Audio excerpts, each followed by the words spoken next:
Greetings, this is Sean, and I wanted to introduce you to someone that's going to be helping me today with my video right here on my shoulder. This is Pixie, and she's going to be giving me some pointers as I go through.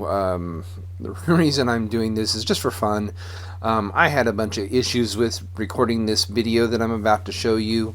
My camera, when I bought my new camera, it didn't have manual focus. It just has a set focus, and I was unaware of that until I started recording. This is actually the first time I tried using it, and the first half hour, 45 minutes of my recording was all out of focus for the most part. I mean, yes, you can tell what's going on, but when it comes to little details, there was very little focus with the video. So I had to re-record a bunch of the videos. So you're going to be seeing some scenes that are out of place. You'll see things that I've made in the previous video, the out of focus one, but it'll show up when I had to redo it as already being done. And so I'll try to explain things as I go along, but for the most part, things are going to seem out of sequence. I'm going to try and do it in the sequence and show you the sequence that I used, but like I say, you're going to see things that have already been completed from the previous video. So I just wanted to give you that heads up before we start this. So I'm going to be showing how I make a pocket door. One of my subscribers, Rachel Casper, who's also a good friend of mine on Facebook, she was having issues with one of her pocket doors for her dollhouse. So this is my attempt at making a pocket door for a 1/12 miniature dollhouse. It's not exactly the way she's her dimensions, and also you probably won't see too many millimeters or metric on this. It's all going to be in inches, just because of how I recorded it and everything else. So anyway, it's easy to convert though if you need to. So anyway, hope this is helpful and enjoyable, and I'm gonna try and be a little bit lighthearted with the what you see on the screen. So anyway, sit back, relax, enjoy, and of course, have a better day, as I always say.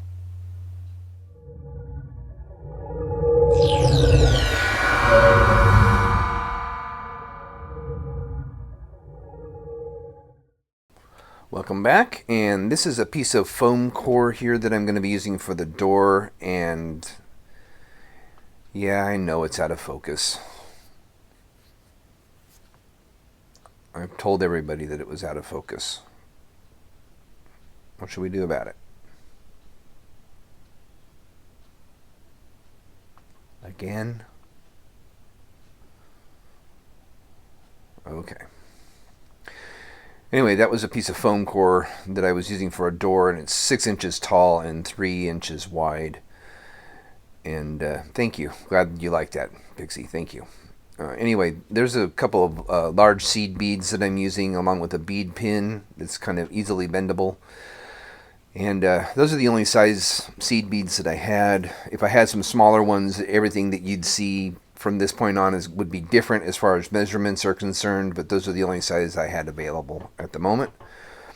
So what I'm going to do is I'm going to take the head of the seed, or the bead pin, and cut it off, because we don't really need it. And then I'm going to bend it in the center. So I'm going to use a technique that I showed, I think it was last week or a couple weeks ago, of how to find the center of something without having to measure it. So that's what I'm doing here.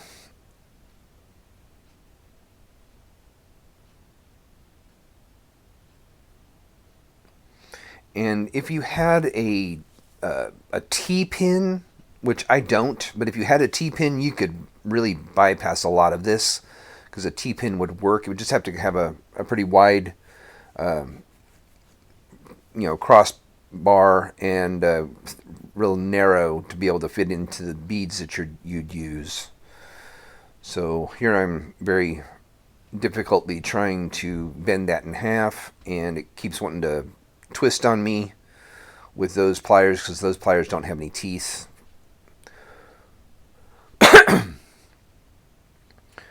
So I'm just going to grab another pair that do have teeth.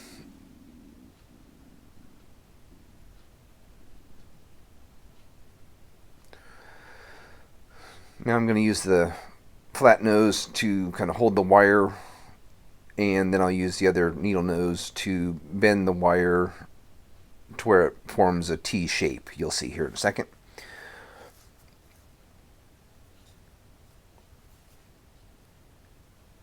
And what I'm going to do is I'm going to bend it not a little bit past 90 degrees, because I'll end up, as you'll see here in a minute, bending it back up part of it, and just having it bent that little bit of extra helps to,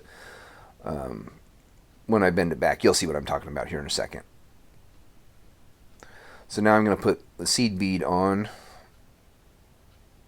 and then bend that extra part up, and that's where it bends up just a little bit, and I made this out to be a lot more difficult than it could have been. It should have been a lot easier than this, but I didn't want to break the glass seed beads, which I actually end up breaking one of the beads. You'll see I'll wipe off some dust here in a little bit, but it didn't really affect how it works. So here I'm just taking a pair of round nose pliers to help, that are got a finer tip to it, to help bend up that one bar on the end, or the pin on the end there. And then I'll just do the other side the same way.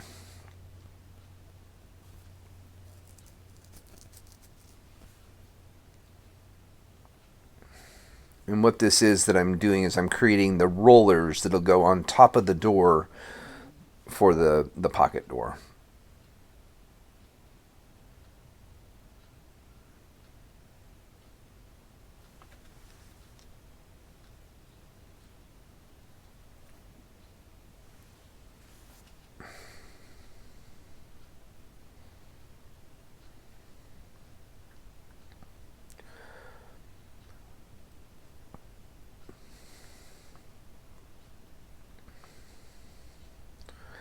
Now I'm just going to end up straightening that out, making sure that they're nice and flat across there, because those will roll along the rails, as I said. And I did make the one bar a little bit wider than I needed to, but remember, this is there. You just saw me wipe away the dust of one of the beads that broke, but this is a redo. This is that I had to record. So this is actually the third one that I've made. I've already made two that were proper, but that was just the technique there. Now I just cut off the extra wire that's hanging up above the bead, and there's the roller. So that's how you make the rollers. Now I'm going to attach the rollers to the top of the door. It's like I say, I'm using foam core. It's an 1/8 inch thick foam core. Uh-oh, what's Pixie want now?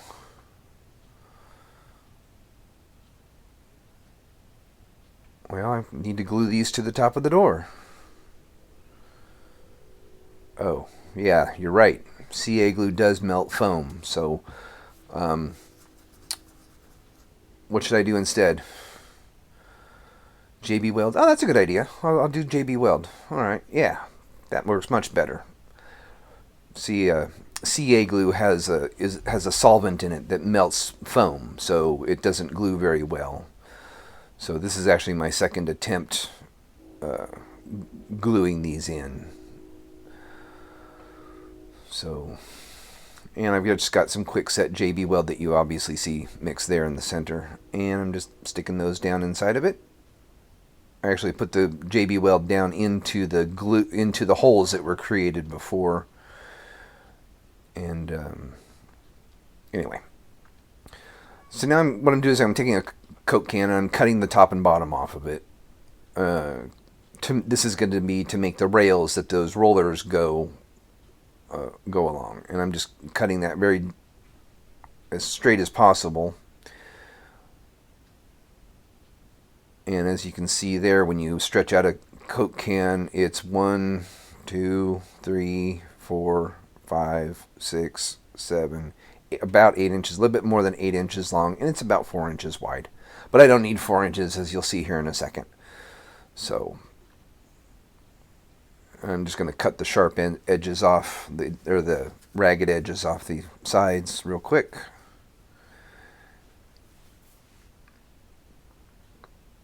And I'll set that aside for later.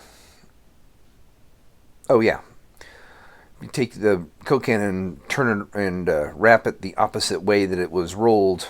Roll it on I've just got this broom handle here. It's actually the same one that I used for the with the sandpaper on my foam to make textured bricks.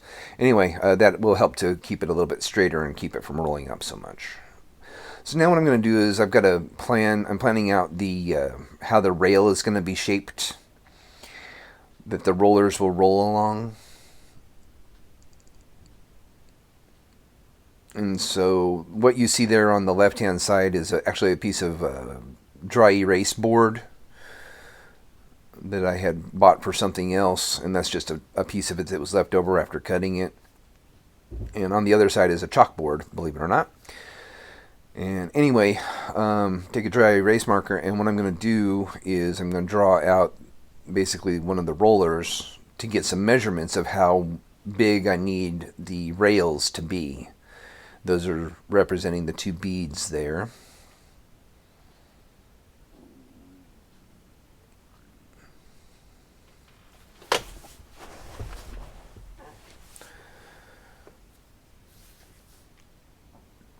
And as you can see also that that's before I put the JB Weld on. That's when I still had the super glue that I had tried, and they were moving around a lot when I was doing it, and that's how I realized that super glue doesn't work well with foam. Anyway, what I'm doing is I'm measuring the width of the rollers, and then I just kind of rounded it up to the nearest 1/16 of an inch, and it ended up being a little bit right around 7/16 of an inch wide from pin to pin.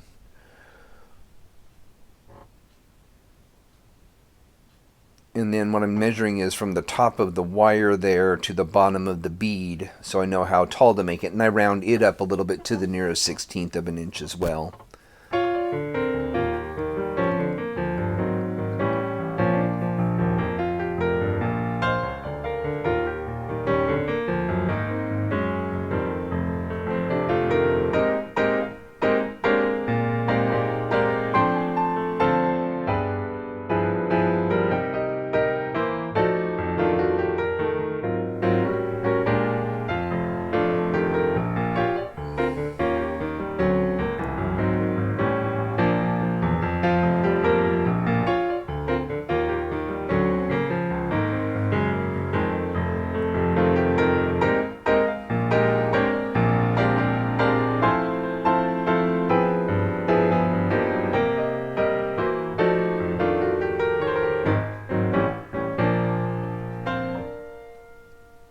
So from the top there to the bottom of the bead is 3/16 of an inch. Same on the other side. You saw me clip off the edge just to make them the same height is what I did.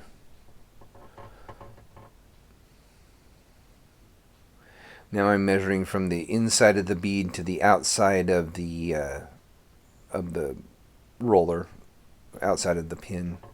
And that also ended up being 3/16 of an inch too.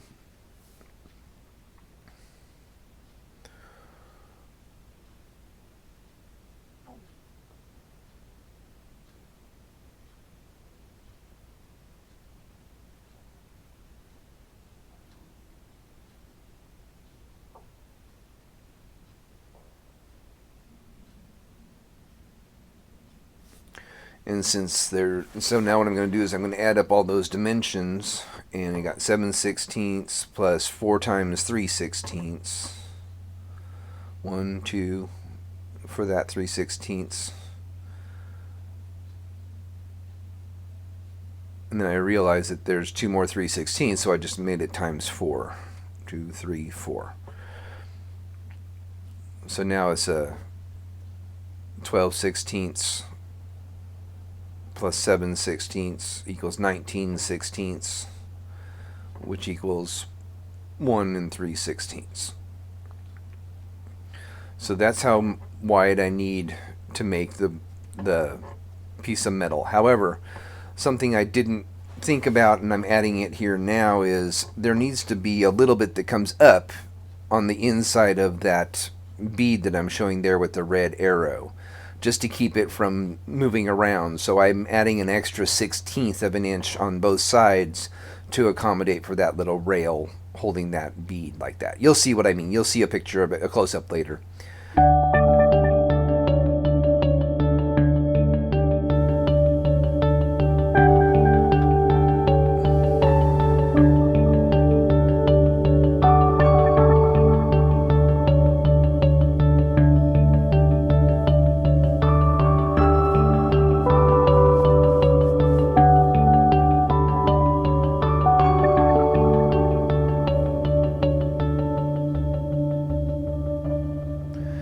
Yep.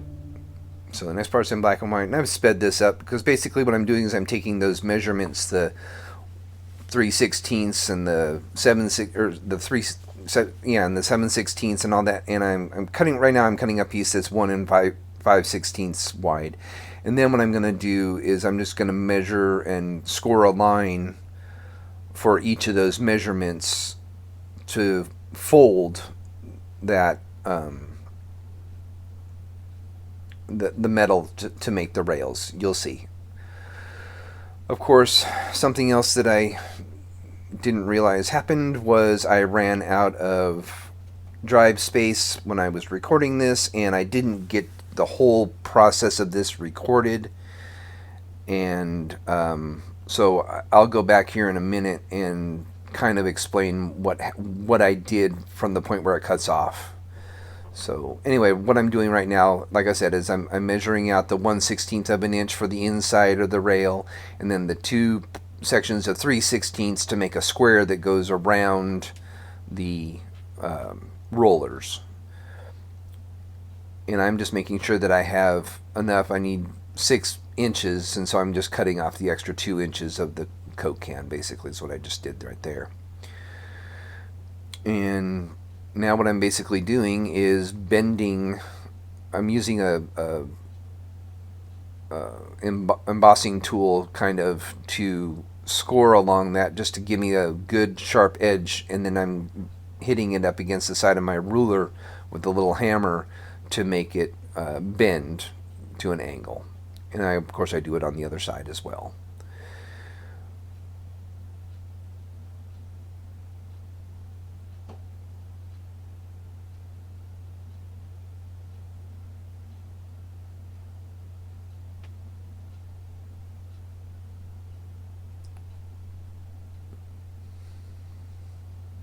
Now I'm taking the next one and doing the same thing and scoring that as well and bending it.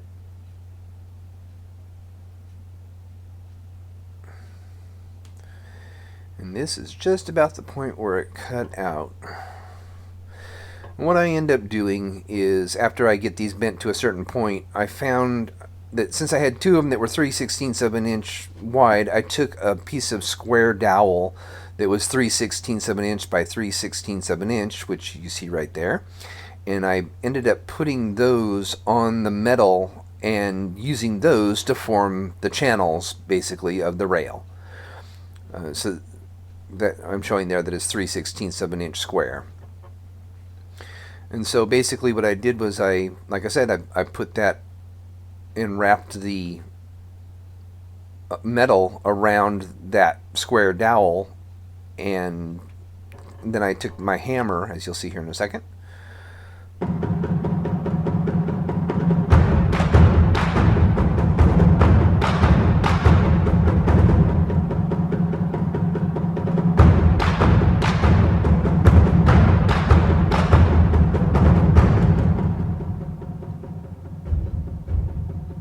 and then I used the hammer and my ruler to kind of flatten it all out.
Now I'm just taking one of the rollers there, which, see, I haven't even attached them to the door at this point.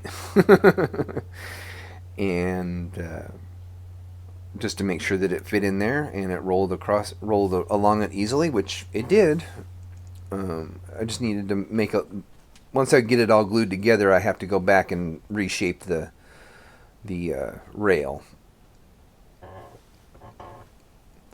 So there you can see them both fitting in there, and that's how it's going to slide. Now here's where you can see the little part that I added there in the center to help keep the rollers in this, in its track, basically. And now what I'm going to do is I'm going to glue that. I've got a piece of XPS foam there that I'm going to glue the rail to, which will be like the header of in the wall. And of course, using JB Weld.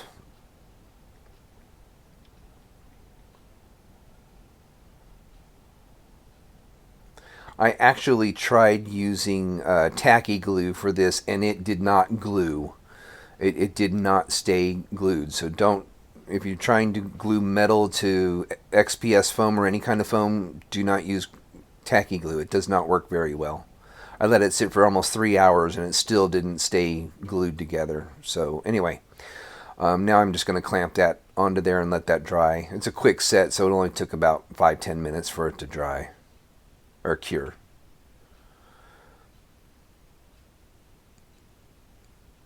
And the clip fell out.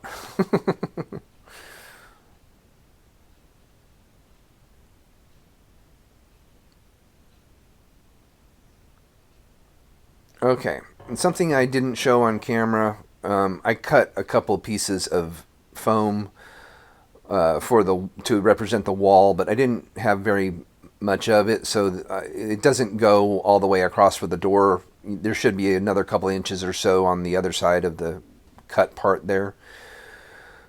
See, I ran short by that much, so it's going to overhang a little bit, but you'll get the idea. So basically I'm just going to weld or JB Weld that piece of foam to the foam core boards to represent the wall, like I said.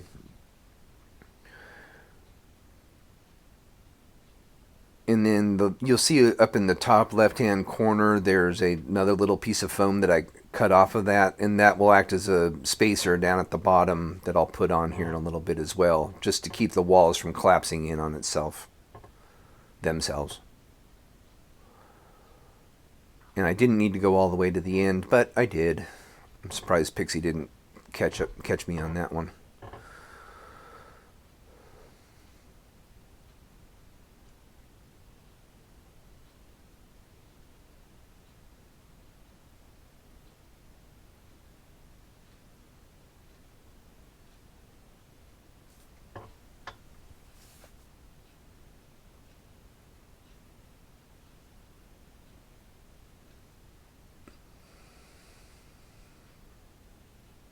And then I'll just line those up and clamp those together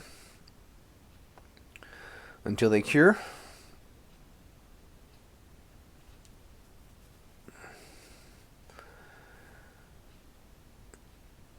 And after unclamping, I had one little issue here with having clamped is the rail was actually a little bit wider than the XPS foam, so when I clamped it, it got squished a little bit. But as you'll see here in a second, I end up taking a file and kind of filing it down a little bit just to give it an extra little bit of gap for the rollers to be able to go into to make it work. Which it's a little what's the word I'm looking for? A little tight for those rollers, and so I have to separate that gap a little bit. If I did a little bit of better measuring and had a decent way of bending those, it probably would have worked a lot better. But hopefully this door would go into an old dilapidated house, and kind of rusty and hard to move, which anybody who has pocket doors knows that over time those doors get really sticky anyway. We have some in ours and they act just like this, which is really hard to open and close. But anyway, that's my idea for how to make a pocket door.